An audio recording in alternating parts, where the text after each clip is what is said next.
வணக்கம். சுப்பிரமணியம் யோகாமணி சேனலுக்கு உங்களை அன்புடன் வரவேற்கிறேன். இன்றைக்கி நம்ம பார்க்க போகிறது திருவாதிரை அடை எப்படி செய்கிறேன்னு பார்க்கலாம் வாங்க. வணக்கம். திருமதி சுப்பிரமணியம். இப்போ நம்ம பார்க்க போகிறது திருவாதிரை அடை. இதுக்கு நான் 1 கப் பச்சரிசி மாவு எடுத்து வச்சுருக்கிறேன். கடையில் வாங்கின மாவு தான். இதை ஒரு பேனில் லேசாக சூடு பண்ணிக்க போகிறேன். ரொம்ப செவக்கெல்லாம் வறுக்க போகிறதில்ல, கொஞ்சம் லேசாக சூடு பண்ணிக்கலாம். ரொம்ப லோ ஃப்ளேமில் வச்சு ஒரு 2 நிமிஷம் வறுத்துருப்பேன். இது பார்த்திங்கன்னா இப்போ தெரியும். இப்போ இதை எடுத்து இப்படி போட்டேன்னா இப்படி நல்லா கோல மாவு மாதிரி வரும். இப்போ நீங்கள் வீட்டில் இடியாப்ப மாவு வச்சுருந்தீங்கன்னா அதையே கூட போடலாம். இப்போ இதை அடுப்பு அணைச்சிடலாம். 1 கப் பச்சரிசி மாவுக்கு 3/4 கப்பு வெல்லம் எடுத்துருக்கிறேன், தட்டி வச்சுருக்கிறேன். எவ்வளோ மாவு எடுக்கிறீங்களோ அதில் 3/4 அளவு வெல்லம் எடுத்தால் போதும். 1 கப் தாராளமாக தண்ணி ஊற்றி அதில் இந்த வெல்லத்தை போடுறேன். இது நல்லா கரைஞ்சி நல்லா கொதிக்கட்டும். பாகு வைக்க போகிறதில்ல, கொதிக்கிறது கரையிற வரைக்கும் நல்லா கொதிக்க விட போகிறோம். வெல்லம் நல்லா கரைஞ்சிருச்சு. கொதிச்சதுனால தீ இறக்கி விட்டுருக்கேன். இப்போ இதில் ஒரு 1.5 டேபிள் ஸ்பூன் அளவுக்கு தேங்காய் பூ போடுறேன். ஒரு 1/4 கப் அளவுன்னு வச்சுக்கோங்களேன்.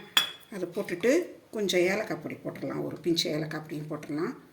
போட்டுட்டு இதை கொஞ்சம் தீ இறக்கி தான் விட்டுருக்குறேன். மாவை கொட்டி இப்போ கிளற போகிறேன்.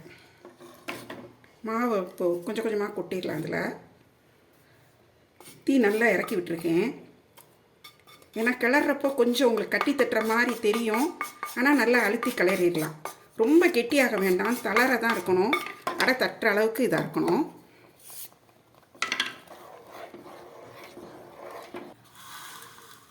இப்போ பாருங்கள், அந்த மாவை வெள்ளை தண்ணியில் கொட்டி கிளறியாச்சு. நல்லா கைக்கு ஒட்டாமல் வந்துருச்சு. ரொம்ப நேரம்லாம் கிளறல, ஒரு 2 நிமிஷம் தான். ஏன்னா கொஞ்சம் தானே மாவு. இந்த மாவு கிளறப்போ நீங்கள் பார்த்துக்க வேண்டியது வீட்டில் இடியாப்பு மாவு இருந்தால் நீங்கள் செய்யலாம், அல்லது பச்சரிசியை நீங்களே திரித்து பண்ணாலும் பண்ணலாம். அரிசியோட வாகுக்கு தகுந்த மாதிரி தண்ணி கொஞ்சம் கூட இழுக்கும் சில சமயம். அப்படின்னா கொஞ்சம் வெந்நீர் சுட வச்சு தயாராக வச்சுட்டு கொஞ்சம் தளர இருந்தால் தான் அடை தட்ட முடியும். இப்போ நம்ம இதில் ஒரு 7 பாகமாக பிரித்து 7 உருண்டையாக உருட்டிக்க போகிறோம்.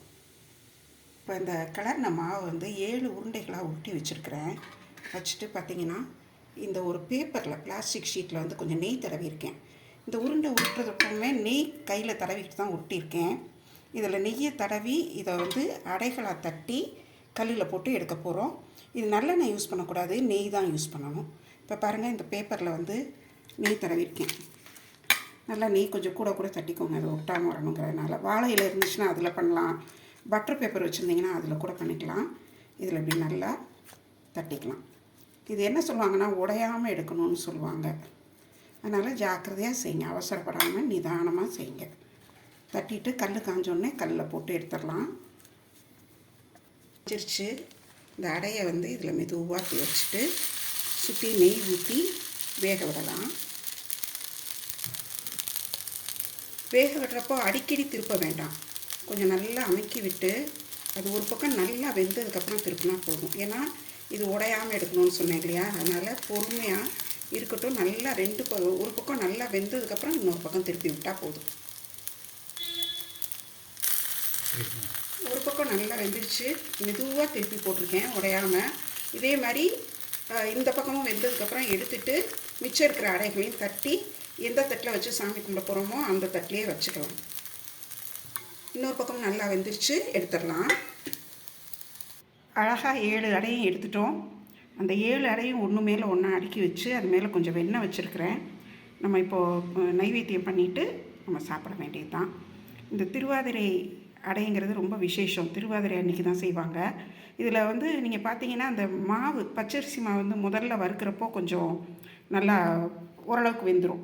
அப்புறம் பார்த்திங்கன்னா கொஞ்சம் நம்ம திரும்ப அந்த கொதிக்கிற வெள்ளை தண்ணியில் போட்டு கிளறோம் இல்லையா, அப்போ இன்னும் கொஞ்சம் வெந்துடும். அதுக்கப்புறம் நம்ம கல்லில் போட்டு எடுக்கிறோம். பொறுமையாக உடைஞ்சிராமல் அழகாக தட்டி அமுக்கி வேக வச்சு அடிக்கடி திருப்பாமல் இந்த மாதிரி நல்லா 2 பக்கமும் வெந்ததுக்கப்புறம் எடுத்து நம்ம நைவேத்தியத்துக்கு வைக்கலாம்.